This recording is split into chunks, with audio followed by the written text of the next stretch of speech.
आज हम लोग जो है वो साइंस में चैप्टर नंबर क्या पढ़ते हैं जी? साइंस बायोलॉजी में चैप्टर नंबर है ना, साइंस है ना जी, लाइफ है।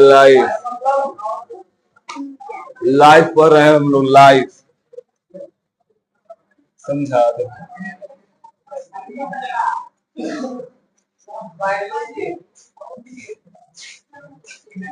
कहीं टाइम पे आया करिए भाई, बुला के लिए आओ। चलो इधर, ए सुनो, न्यूक्लियो कल्याण तुम लोग पढ़ाए थे, न्यूक्लियो प्रोटीन पढ़ाए थे ना? थोड़ा सा बतलाए थे ना, तो याद रखना, जितने कुछ ज्यादा एक्स्ट्रा नहीं याद रखना है। न्यूक्लियो प्रोटीन जो होता है, क्या होता है जी? तो न्यूक्लियो प्रोटीन जो है वो न्यूक्लिक अम्ल और प्रोटीन से मिलके बना होता है। किससे बना होता है जी? देखो यहाँ पर दिखाया गया है, न्यूक्लिक अम्ल और प्रोटीन से मिलके बना। समझा? इतना याद रखना कि न्यूक्लियो प्रोटीन जो है वो न्यूक्लिक अम्ल, इधर देखो, न्यूक्लियो प्रोटीन जो है न्यूक्लिक अम्ल और क्या है जी? प्रोटीन से मिलके बना होता है। एक से ज्यादा थोड़ा याद नहीं रखना है। समझा? एक से एक ठो भी ज्यादा याद नहीं रखना है, क्योंकि ई खाली वर्ड मेंशन किया हुआ है तुम्हारे किताब में। समझा? इसके बारे में डिटेल नहीं बताना, पढ़ना है, लेकिन हम यहाँ बता दे रहे हैं क्या होता है क्या नहीं होता है। ठीक है? देखो, न्यूक्लियो प्रोटीन अणुओं के साथ अन्य तत्व के अणु विशेष रूप से संयोजित होकर जीव द्रव का निर्माण करते हैं, है ना? यानी जब जीव द्रव का निर्माण करता है लोग, जब जीव द्रव का निर्माण होता है तो ओकरा में क्या होता है जी? न्यूक्लियो प्रोटीन होता है और ओकरा में बहुत सारा चीज ओकरा में रहता है। जैसे हम बतलाए थे वही आगे कोशिका है ना? एक कोशिका के अंदर में क्या होता है जी? अंदर में क्या हिला? केंद्रक है ना? इसको न्यूक्लियर भी कहते हैं, है ना? यानी केंद्रक है। अब एक में देखो, अब एक चारों तरफ बहुत सारा कोशिकांग होता ना है जी, कोशिकांग होता है, और ये दोनों मिलाकर क्या बनता है? जीव द्रव बनता है। समझा? एक अंदर में क्या होता है? एक अंदर में डीएनए, आरएनए, बहुत सारा चीज एक में तुमको केंद्रक में देखने को मिलेगा। और इन सभी के बारे में कहा पढ़ना था? क्लास 9 में हम पढ़ाए थे। सब पढ़ना चैप्टर नंबर 1 में, सेल में पढ़ना है, नहीं पढ़ाए हैं, मारेंगे झापड़ LOL। समझा? याद रखना, जीव द्रव्य जीवन का मूल आधार है। क्या है जी? तुमसे पूछेगा जीवन का मूल आधार कौन है? तो जीव द्रव्य। ठीक है? जीव द्रव्य में सजीवों के सारे गुण विद्यमान होते हैं। तुमसे पूछेगा सजीवों के सारे गुण कौन से द्रव्य में रहते हैं जी? तो जीव द्रव्य में रहते हैं। ठीक है? जीव द्रव्य में उपस्थित विभिन्न अणुओं की इस विशेष व्यवस्था एवं गति को आणविक गति कहते हैं। कल हम पढ़ाए थे, है ना? आणविक गति मतलब क्या? जो अणु लेवल पर गति होता है, परमाणु अणु, है ना? उस लेवल पे गति होता है, उसे हम क्या कहते हैं जी? यानी उस लेवल पे कार्य होता है, कोई कार्य होगा ना, वही कार्य को हम लोग क्या कहते हैं? आणविक गति कहते हैं, जिसका निर्जीव में अभाव होता है। क्या निर्जीव में कभी भी न्यूक्लियो प्रोटीन हो जीव द्रव पाया जाता है? नहीं ना पाया जाता है जी। हमको ये बतलाओ, क्या जीव द्रव निर्जीवों में पाया जाता है? नहीं, है ना? क्यों? क्योंकि जीव द्रव जो है वो जीवन का मूल आधार है। जीव द्रव जिसको में रहेगा वो जिंदा रहेगा। एक जब है ना, जब यह जिंदा था, समझा, तब ये क्या था? तब एक नाम में जीव द्रव था, है ना? वो कहा मुआ देगा ना तो जीव द्रव्य मर जाएगा।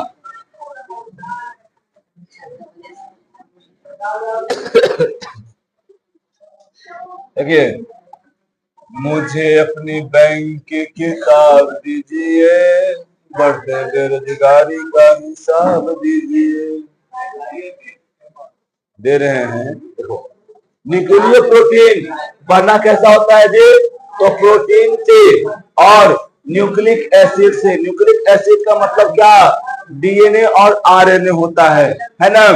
तो न्यूक्लियर प्रोटीन जो होगा वो किससे बना होगा जी?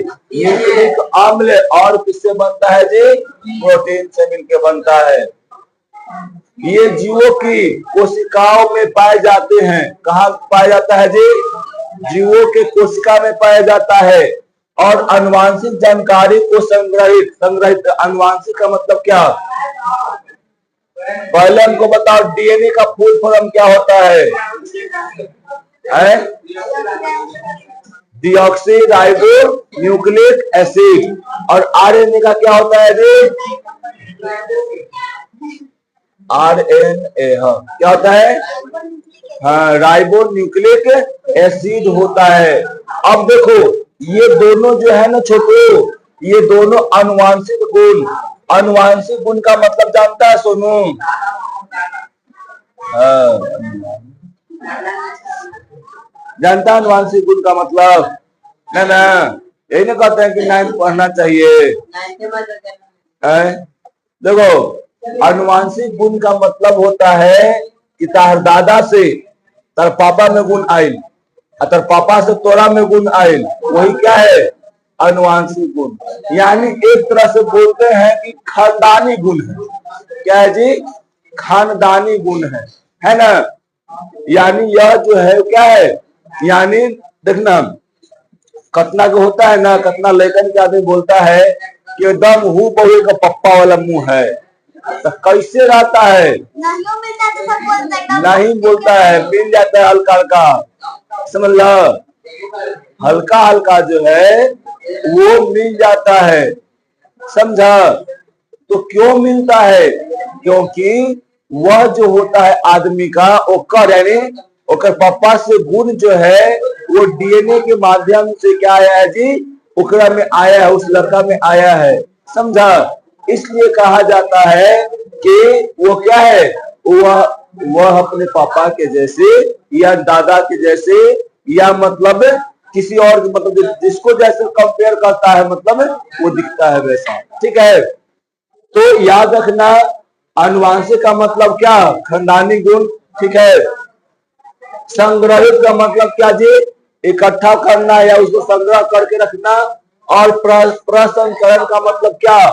या प्रसारण का मतलब क्या? कि मतलब उसको एक जगह मतलब एक पीढ़ी से दूसरे पीढ़ी में लेकर जाना, है ना? ये क्या होता है जी? तो याद रखना, यह जो होते हैं वो क्या होते हैं? आनुवांशिक गुण की जानकारी रखते हैं। देखो, न्यूक्लियर प्रोटीन क्या प्रकार का होता है जी? 2 प्रकार के होता है। पहलका जो होता है डीएनए न्यूक्लियो प्रोटीन। कौन होता है जी? न्यूक्लियो प्रोटीन 2 प्रकार के। कौन कौन? DNA nucleo protein, DNA nucleo protein, है ना? क्या प्रकार का होता है बोलो? 2 प्रकार के। कौन कौन? पहला होता है डीएनए न्यूक्लियो प्रोटीन और दूसरा का कौन होता है? आरएनए। आरएनए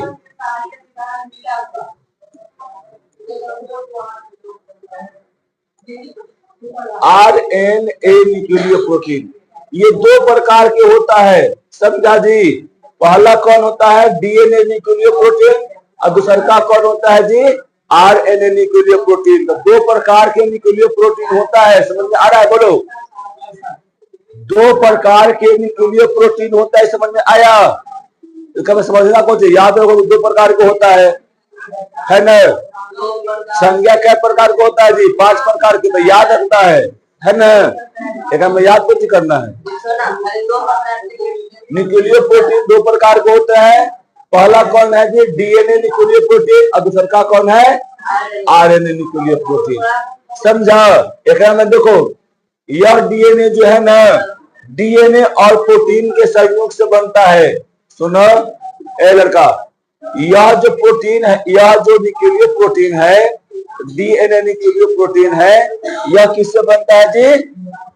डीएनए और प्रोटीन से मिलके बनता है। समझा? इसका उदाहरण कौन है?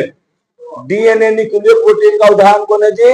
हिस्टोन प्रोटीन, जो डीएनए के साथ मिलकर क्रोमैटिन बनाते हैं। देखो, सेल डिवीजन पढ़ा था ना, सेल डिवीजन पढ़ा था। तो सेल का जब डिवीजन होता है ना, तो केंद्रक होता है। तो केंद्रक का भी क्या होता है? डिवीजन, यानी बंटता भी है। ये भी, इसका भी विभाजन होता है। जब ये विभाजन, केंद्रक जब विभाजन होता है ना, तो उस समय क्रोमैटिन बनाने का काम कौन करता है जी? हिस्टोन प्रोटीन का ही होता है। समझा? और गुणसूत्र का संगठन करने में भी क्या करता है जी? ये हिस्टोन प्रोटीन मदद करता है। समझा? तो याद क्या रखना है कि डीएनए न्यूक्लियर प्रोटीन जो होता है, वो न्यूक्लियर प्रोटीन के क्या है? प्रकार है। दूसरा का प्रकार कौन है जी? आरएनए न्यूक्लियर प्रोटीन है। समझा? ये जो है एक उदाहरण जो होता है, यह जो बना होता है डीएनए न्यूक्लियर प्रोटीन, ये डीएनए न्यूक्लियर प्रोटीन किससे बना होता है? डीएनए और प्रोटीन से मिलकर बना होता है। समझा? और इसका उदाहरण कौन है जी? हिस्टोन प्रोटीन है। कौन है? Histone protein. ये क्या करता है ना, ये जब सेल डिवीजन होता है तो क्रोमैटिन का निर्माण करता है, और जिसको से क्या होता है जी? गुणसूत्रों का क्या होता है? संगठन होता है। अब बताओ, गुणसूत्र का मतलब जानता है? बहुत दिक्कत है। क्रोमोसोमों की संख्या, जिसको से निर्धारण होता है ना, आनुवांशिक गुण क्रम में रहता है। समझा? मनुष्य में क्रोमोसोम की संख्या कितना होता है? 22 होता है। 22 जोड़ी होता है। तो ऑटोसोम हो गया ना। देखो, संख्या में होता है, ए लड़का सुनो, मनुष्य में गुण सूत्र का संख्या कितना है जी? 46 को है। समझा? 23 जोड़ा है। समझा? है क्या? अच्छा, एक सेकेंड, अगर तू मार के आती आंसर में सही रहता तो फिर टीम में बिठाओ कहीं के। समझ में आया जी? बोलो, तो न्यूक्लियर प्रोटीन क्या होता है? गुण सूत्र हम लोगों में कितना होता है? मनुष्यों में 46 को होता है और 23 जोड़ा में होता है। अब देखो, एक में अभी बतलाए ना कि डीएनए का न्यूक्लियर प्रोटीन क्या प्रकार के? 2 प्रकार के। पहल का कौन था जी? डीएनए न्यूक्लियर प्रोटीन, और दूसरा का कौन था? आरएनए। डीएनए न्यूक्लियर प्रोटीन का उदाहरण कौन था? हिस्टोन प्रोटीन था ना। है? ध्यान दो, ध्यान तुम्हारा वहां नहीं है। तर ध्यान एक में समझना होती है। न्यूक्लियर प्रोटीन क्या प्रकार के? 2 प्रकार के। एक में कौन दिमाग तुमको लगाना है? बताओ। हिस्टोन प्रोटीन और डीएनए न्यूक्लियर प्रोटीन का उदाहरण है। कैसे संज्ञा पढ़ता है? तो संज्ञा के जातिवाचक का कौन है? जातिवाचक का कौन उदाहरण है? लड़का हो गया, लड़की हो गया, कुत्ता हो गया, ये सब कौन है? ये सब जो है उसका उदाहरण है। उसी प्रकार न्यूक्लियर प्रोटीन का उदाहरण था। एकरा में कौन दिक्कत है? क्या? Histone protein. तो हिस्टोन प्रोटीन समझना क्या है? खाली याद रखना है कि वो डीएनए न्यूक्लियर प्रोटीन का क्या है? उदाहरण है। बस मारेंगे हिंच के। समझा? देखा, में कुछ याद थोड़ी रखना है। अब डीएनए न्यूक्लियर प्रोटीन बनता कैसे है? तो डीएनए और प्रोटीन से मिलकर बनता है। टेकरा में याद करने वाली या हमें समझने वाली कौन बात है? डीएनए न्यूक्लियर प्रोटीन किससे बना होता है जी? डीएनए और प्रोटीन से। उसका उदाहरण कौन है जी? उसका उदाहरण जो है वो हिस्टोन प्रोटीन है। समझा? वह जो है क्या करता है? क्रोमैटिन को, जब क्रोमैटिन को क्या करता है? बनाने में मदद करता है। फिर क्रोमेटिन का काम क्या होता है, गुणसूत्र जब विभाजन होता है ना उस समय उसका संगठन करता है, काम हो गया खत्म। तो इसमें ज्यादा इनमें थोड़ी है ना ज्यादा कुछ तुमको समझना है, समझने वाली में कौन बात है कि ना। अब देखो इधर पहले RNA न्यूक्लियर प्रोटीन, दूसरा का कौन है इधर, इधर देखो फिर से बकवास करता है खाली से। अच्छा ये बताओ तूनी सब जो है कोई भी चीज को सीरियस नहीं ले रहा है ना। पिछल का बात को रिजल्ट गिराइए, मतलब गिराया नहीं सर, मतलब जो सपना था वो सपना पूरा नहीं हुआ सर, और तुम्हें सब आओ गिर रहा है सर।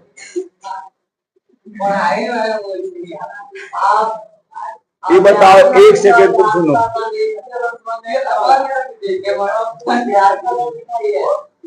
अच्छा ये बताओ कौन भाषा में समझा रहे हैं। अब एकरा हम कौन से देहाती भाषा में ले जाने के लिए प्रोटीन को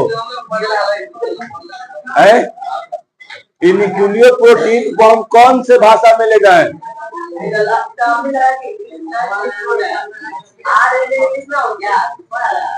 तो RNA इंग्लिश नंबर वही है, तो हम कहाँ ले जाएंगे बता रहे हैं। देखो एकरा में जो है सुनो, एकरा में पहला बात पता क्या है, तुम लोग पहला तो सीरियस ले नहीं रहा है, समझा। दूसरा है कि मतलब तू सबके पता नहीं समझ में आ रहा है कि नहीं आ रहा है, ये भी डाउट है।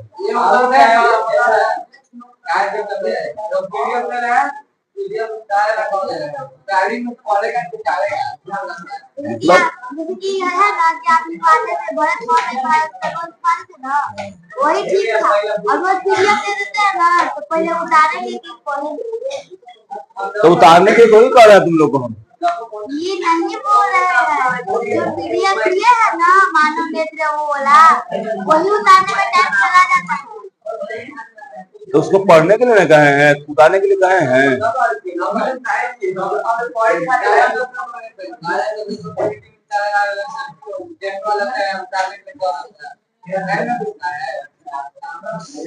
तो ये देखो ज्यादा कुछ नहीं करना है, खाली या मतलब थोड़ा सा देखो।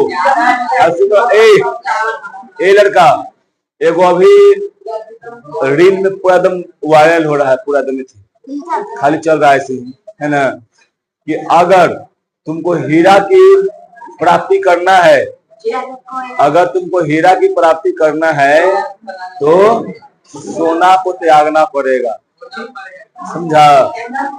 अगर तुम लोगों को कुछ आगे में है अच्छा करना है तो छोटे छोटे बहाना जो है तुम्हारे पास, इन सब बहानों को दरकिनार करना पड़ेगा, समझा। आनंद तो सुनो ए लड़का, बहाना ढूंढो, कहाँ नहीं बहाना मिलेगा तुमको। थोड़ा सा हो जाएगा कि सर जी रात में नींद आ गया हो गया है ना। फिर दूसर का बात है कि सर जी ना उठ ली है, तीसर का है कि सर जी चल गए फलाना जगह, चौथा है कि सर जी पढ़े बैठ ली मन न लगा। ठीक, एक शांत रहो शांत रहो शांत रहो। सुनो पहले, अरे सुनो ना भाई, देखो सुनो तो देखो भाई पढ़ना तो पड़ेगा। अब इतनी तो खेल तो नहीं है, अब यहाँ पे न्यूक्लियर प्रोटीन है। अब यहाँ पे इसको देखो कितना हम भाषा में ठीक भाषा में बताएंगे ना, इसका नमूना तो न्यूक्लियर प्रोटीन ही रहेगा। कि अब तो नाम है सोनू, अब सोनू को सोनुआ कहेंगे ना, तो ये तो नमूना तो रहेगा सोनू है ना। एक न्यूक्लियर प्रोटीन के न्यूक्लियर प्रोटीनवा कहेंगे ना, तो ये क्या रहेगा, ये न्यूक्लियर प्रोटीन ही रहेगा। ये नाम है भाई, समझा। और नाम तुमको क्या करना पड़ेगा, याद रखना पड़ेगा, समझा। और थोड़ा पढ़ने की कोशिश करो। देखो पता तुम लोग कर दो, इस एरिया में हम देखे हैं मैथ के पीछे खाली सब भागा, मैथ के पीछे खाली भागा। छठा से जब बच्चा हो जाता है ना तो खाली math math math math math math, समझा। खाली मैथ पढ़ा और उसके बाद न साइंस पढ़ा, न एसएसटी पढ़ा, न इंग्लिश पढ़ा, न हिंदी पढ़ा, और एक बैग जो है वो आ जाएगा कहाँ पे, 10th में आ जाएगा। और आएगा तो कितना बच्चा तो खाली 10th में मैथे पढ़ता है। और उसके बाद कुछ बच्चा जो होता है वो अगर आ गया तुम्हारे मतलब कहीं कोचिंग में गया तो उसको पहले तो ना साइंस समझ में आएगा, ना उसको एसएसटी समझ में आएगा, और ना ही उसको कोई और अदर सब्जेक्ट समझ में आएगा।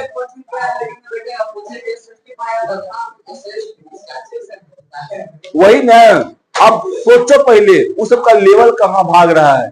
आई तो जान ही रहा है, कोई भी कंपटीशन की दुनिया में अगर रहोगे तुम, एसएसटी तो पूछेगा ही पूछेगा मेरे भाई, साइंस से तो पूछेगा ही पूछेगा। ये सब जो है क्वेश्चन, ये सब क्वेश्चन तुमको कहाँ पूछेगा, राइबोसोम के बारे में, राइबोसोम के बारे में, प्रोटीन के बारे में, आरएनए, हाँ वही राइबोसोम हो या राइबोसोमल हो, आरएनए के बारे में, प्रोटीन के बारे में कंपटीशन में पूछता है, समझा। अब तुमको कंपटीशन तो करना है, ये तो नहीं है कि तुमको कंपटीशन नहीं करना है कि ना। अगर तुम मान लो कि कुछ जो होता ना है कि मान लो कोई कहा कि हम खाली मैथ पढ़ते हैं तो आईआईटी का लेवल करेंगे तैयारी, जेई का करेंगे तैयारी, जेई का करोगे तो तुमको केमिस्ट्री चाहिए, फिजिक्स चाहिए, कतना कि ये नहीं पता रहता कि मतलब CuSO4 क्या होता है।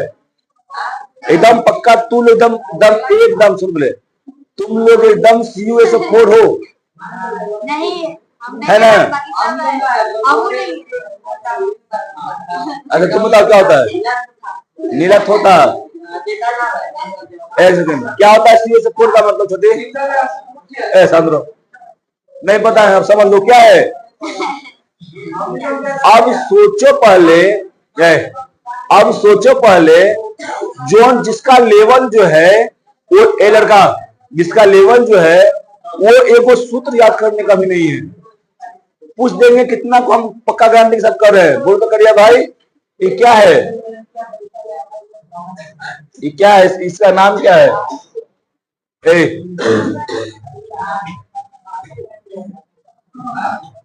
क्या है इसका नाम, क्या नाम है छोटी, ना पता है, बोलो आदमी क्या करेगा बताओ, क्या आप पढ़ाना संभव है, बोला बताओ। 10th क्लास में अगर ये हमको पढ़ाना पड़े, 9th क्लास में, सुनो 9th क्लास 8th क्लास में पढ़ाना है जी, 8th क्लास में इस सब बारे में पढ़ना है ना, निकेल के बारे में 8th क्लास से पढ़ना है, कोबाल्ट के बारे में 8th क्लास से पढ़ना है, फिर कॉपर के बारे में 8th क्लास से पढ़ना है। अब हमको बताओ यहाँ पर ये सब बताया जाए तो क्या कभी सिलेबस खत्म होगा, या कभी सिलेबस खत्म मतलब करने के फिर में रहेंगे, सिलेबस खत्म करने के फिर में रहेंगे तो क्या कभी बताओ तुम लोग हमको, क्या कभी समझ में आएगा, बोलो। तो भाई पढ़ना तो पड़ेगा, सुखे पढ़ो चाहे दुखे पढ़ो, पढ़ना तो पड़ेगा। आज नहीं पढ़ोगे तो कल पढ़ना पड़ेगा, समझा। तो अभी ये देखो, अभी हम क्यों इतना हम ला रहे हैं, सब पढ़ना नहीं है तुमको, समझ में आए, अगर ना आए तो कोई दिक्कत नहीं है, समझा। लेकिन जो है वो तुम लोग को हम देखते हैं, बहुत देखते हैं, समझ में नहीं आता है, खाली हंसी खेली करते रहता है। क्या हुआ, 4 3 7 4 11 12 13 चैप्टर नंबर 3।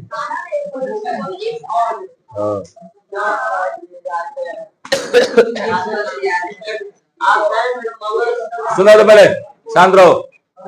अब सोचो पहले, यहाँ पे तुम लोग का खाली हम देखते हैं, सब क्लास में देखते हैं, ये नहीं कि हम खाली हमारे में, शांत रहो, हमारे ही क्लास में खाली नहीं, सब क्लास में तुम लोग को देखते हैं। मैथ वाला में ही यहाँ करते रहेगा, साइंस वाला में तो करता ही है, एसएसटी वाला में भी ही करता रहेगा, अगर तुमको हिंदी पढ़ाया जाता है ओकरा में करते रहेगा। आखिर क्यों करते रहता है ऐसे, बोलो आखिर क्यों करता है ऐसे? चलो इसको पहले हम लोग कर लेते हैं, उसके बाद हम लोग हम थोड़ा सा दवाई देते हैं। देखो इधर, तो याद रखना आरएनए, सुनो, आरएनए न्यूक्लियर प्रोटीन जो होता है किससे बना होता है जी? आरएनए और प्रोटीन से मिलके मतलब बना होता है, ठीक है। उदाहरण के लिए क्या होगा? Ribosomal protein. देखो आरएनए न्यूक्लियर प्रोटीन का उदाहरण कौन है जी? राइबोसोमल प्रोटीन है, जो आरएनए के साथ मिलकर राइबोसोम का निर्माण करते हैं, समझा? आरएनए के साथ मिलकर ये राइबोसोमल प्रोटीन जो है वो आरएनए इसके साथ मिलकर किसका निर्माण करता है जी? राइबोसोम का। और राइबोसोम का कार्य क्या होता है? राइबोसोम का कार्य क्या होता है जी? प्रोटीन को बनाना होता है। क्या काम होता है राइबोसोम का? प्रोटीन का निर्माण करना। हमारे कोशिका में क्या है? वो लाइसोसोम होता है, जिसको आत्महत्या के थैली कहते हैं, सेल का। पावर ऑफ हाउस कहते हैं उसको, माइटोकॉन्ड्रिया। प्रोटीन ज्यादा रहता है में, प्रोटीन मतलब नेचुरली पाया जाता है उसमें। अब देखो तो पहले नोट्स में देखो क्या है कि वायरस भी पाए जाते हैं। देखो वायरस में भी पाए जाते हैं। कुछ वायरस में आरएनए न्यूक्लियर प्रोटीन के रूप में मौजूद रहता है, जो इन्फ्लुएंजा वायरस। देखना, सुनो, आरएनए जो है वो वायरस का क्या है जी? जेनेटिक मटेरियल होता है। आरएनए वही आनुवांशिक पदार्थ जो होता है, आनुवांशिक पदार्थ, समझा? यानी वायरस का, बहुत सारे वायरस का जो होता है ना, क्या उसको बोलते हैं? आनुवांशिक पदार्थ जो होता है वो कौन होता है जी? आरएनए होता है, समझा?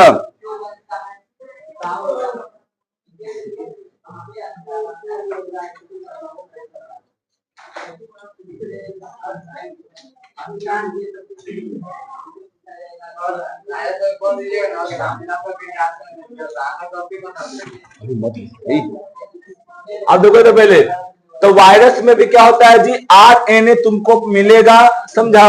और आरएनए तुमको बहुत सारे वायरसों में देखने को मिलेगा कि उसका क्या है जी? जेनेटिक मटेरियल, यानी वंशान क्या है? अनुवांशिक पदार्थ उसका है, ठीक है।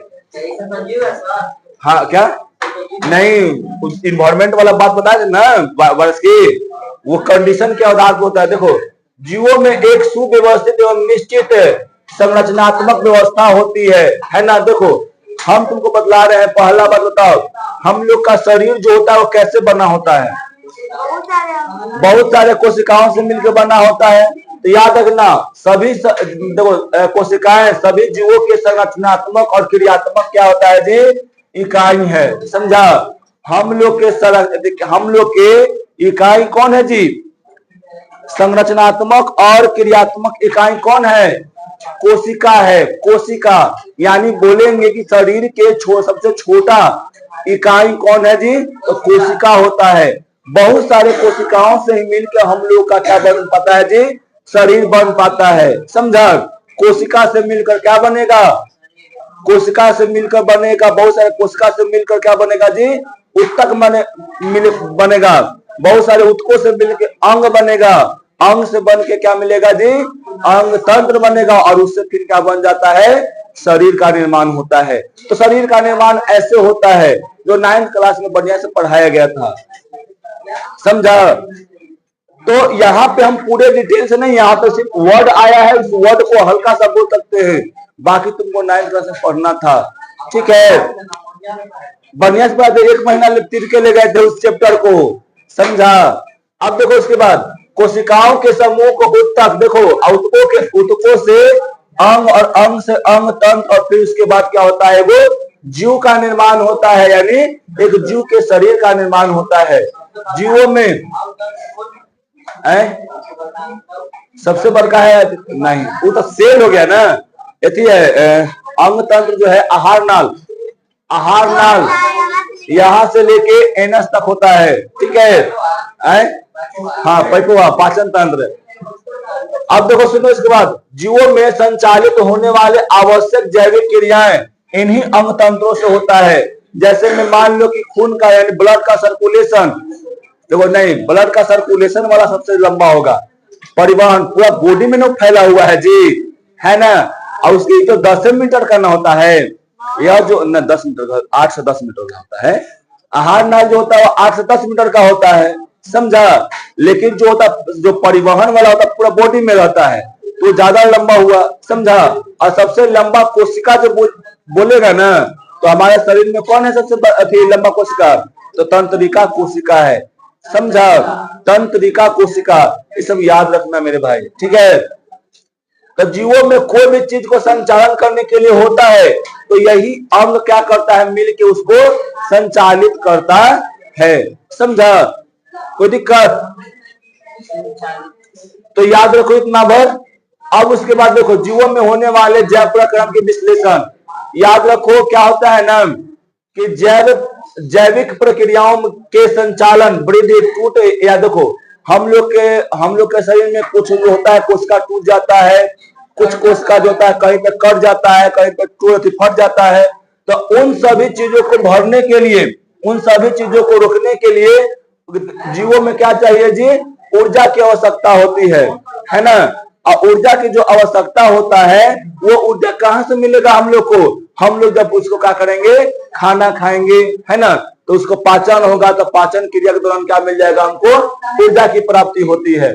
ऊर्जा प्राप्त करने के लिए खाद्य पदार्थों की जरूरत होती है, उसे हम लोग क्या कहते हैं? जो पोषण क्रिया से हम लोग को प्राप्त होता है, समझा। अपनी आवश्यकता एवं वातावरण के अनुरूप जीवों में विभिन्न प्रकार के पोषण विधियां होती हैं, है ना जी। पोषण विधि एक को नहीं ना है, बहुत सारा है। जैसे मैं 2 तो ऐसे ही जानता होगा, स्व पोषण और पर पोषण। स्व पोषण का मतलब क्या? जो स्वयं खाना बनाता है। पर पोषण का मतलब क्या? जो दूसरे पर निर्भर रहता है कि ना। ये बहुत आसान क्रिया था, ठीक है। देखो श्वसन उस जैविक प्रक्रिया को कहते हैं जिसमें जीव ऑक्सीजन ग्रहण करके उसमें शरीर की क्या करता है जी? कोशिकाओं तक पहुंचाता है, समझा। तुमको बोलेंगे तो श्वसन किसे कह देंगे जी? बताओ। तुमसे पूछे कि श्वसन किसे कहते हैं तो क्या बतलाना है कि श्वसन उस प्रक्रिया को कहते हैं जिसमें जीव ऑक्सीजन को ग्रहण करके उसमें शरीर की कोशिकाओं तक पहुंचाते हैं और ऊर्जा उत्पन्न करने के लिए इसे ग्लूकोज के साथ अभिक्रिया कराते हैं। उसी को हम लोग क्या कहते हैं जी? श्वसन कहते हैं। क्या सब ऑक्सीजन लेता है? हाँ, वो देखो वो CO2 लेता है, लेकिन जब उसका कोशिकीय श्वसन होगा ना, वो पढ़ाएंगे आगे में है। इतना याद रखो कि वो पौधा जो है वो कार्बन डाइऑक्साइड लेता है, ठीक है। अब देखो इस प्रक्रिया के दौरान जीव जो है ना वो क्या करता है जी? इसको छोड़ देता है, याद रखना। कार्बन डाइऑक्साइड को बाहर निकालता है। अगर कोशिकीय श्वसन होगा तो ओकरा में हम लोग को क्या बनेगा? ग्लूकोज जब टूटेगा ना, ग्लूकोज जब ऑक्सीजन की उपस्थिति में टूटेगा तब कार्बन डाइऑक्साइड और जल का उत्पादन करेगा और कार्बन डाइऑक्साइड क्या हो जाता है? बाहर निकल जाता है। श्वसन प्रक्रिया 2 प्रकार के होते हैं जो हम लोग कल पढ़ेंगे। अब टेस्ट दे देते हैं, है ना।